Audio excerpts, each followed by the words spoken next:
Всем привет, с вами Иван Хорев. И в этот раз наше видео посвящено британскому тяжелому истребителю 7-го уровня De Havilland 103 Hornet.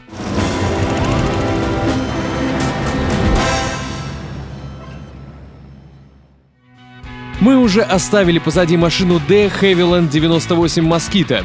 Несмотря на небольшую преемственность, от нее нам достаются только 500-фунтовые бомбы и ракеты. Не густо, но лучше, чем совсем ничего. Впрочем, малая унификация модулей не особо должна нас расстроить. Даже в базовой конфигурации Hornet круче своего предшественника по многим параметрам. Значительно возросла скорость и скороподъемность. Немного повысилась прочность. Огневая мощь поначалу ниже, чем у Mosquito, но это только до установки модифицированных пушек Hispano. И даже маневренность, которая с ростом уровня всегда была бичом тяжелых истребителей, снизилась совсем незначительно. Давайте же разберемся, какую нишу займет наш герой среди одноклассников на 7-м уровне. Если сравнивать базовые конфигурации, то ситуация складывается не в пользу британского самолета. И скорость не очень, и вооружение слабовато.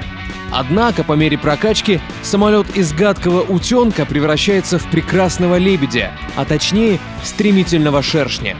Имея наименьшую на уровне прочность, топовый Hornet лишь немного уступает в огневой мощи F-7F, имея при этом самую высокую скорость и самое маленькое время виража. Такое сочетание характеристик позволяет нам вполне успешно бороться за превосходство в воздухе. Небольшое отступление про бомбы и ракеты. Несмотря на разнообразное подвесное вооружение, устанавливать его не стоит. Дело в том, что оно очень серьезно ударит по скоростным характеристикам, делая из самолета не шершня, а крайне медленную и уязвимую, как после зимнего сна, муху. Итак, с теорией разобрались, пора в бой. И ура, мы на вершине пищевой цепи. После отсчета сразу забираемся повыше, километра на 2,5, а то и на 3. Скоростные характеристики самолета позволят нам провернуть это с легкостью. Но от своих стараемся не отбиваться. На этом уровне боев достаточно много опытных пилотов, которые наверняка смогут составить нам достойную конкуренцию. Именно поэтому выбираем себе группу союзников побольше и летим вместе с ними навстречу приключениям. Заниматься в бою можно чем угодно. Перехватывать вражеские истребители и штурмовики, виражить тяжелые истребители соперников. Но вот изображать Рэмбо и идти напролом против всех не стоит. Лучше брать хитростью, ведь не зря название нашего самолета переводится как «шершень». Так что подлетаем в самый неожиданный момент и жалим из всех стволов. Даже тяжелые истребители недолго будут биться под огнем 4 двадцаток. Впрочем, подолгу виться вокруг врага не стоит. Мухобойки в виде истребителей противников дремать не станут. Так что уходим на высоту и планируем новую атаку, прежде всего опираясь на скорость самолета и не теряя ее попусту. Истребители можно атаковать на проходах и даже в лоб. Только при лобовых атаках не стоит забывать одну вещь.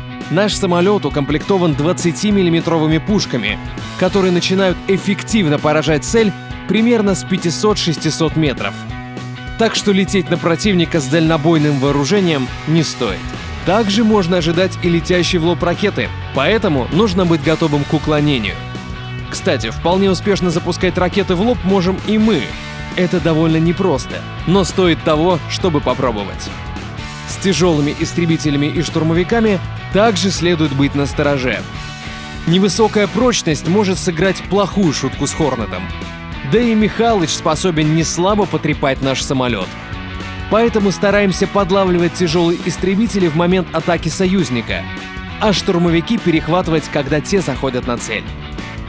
Не забываем и про бомбовое вооружение штурмовиков. Одна метко сброшенная бомба, и мы отправимся в ангар.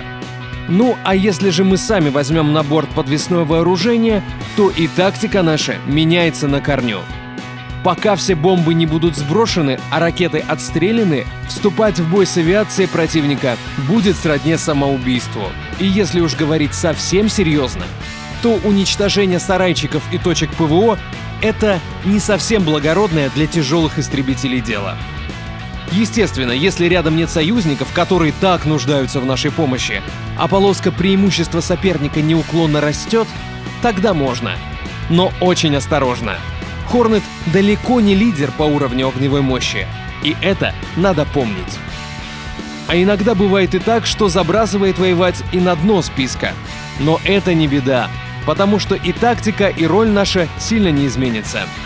Смотрим по сторонам, стараемся не оставаться воевать один на один с несколькими самолетами противника и летаем в максимально больших союзных группах.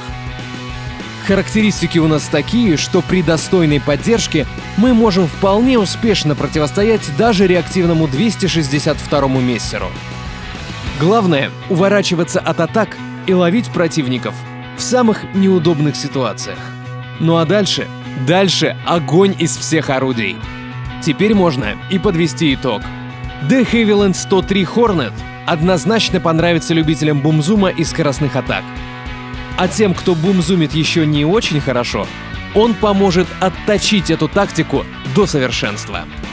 Пробуйте, применяйте разные уловки. Hornet будет отличной машиной как для начинающего пилота, так и для закаленных в воздушных боях асов.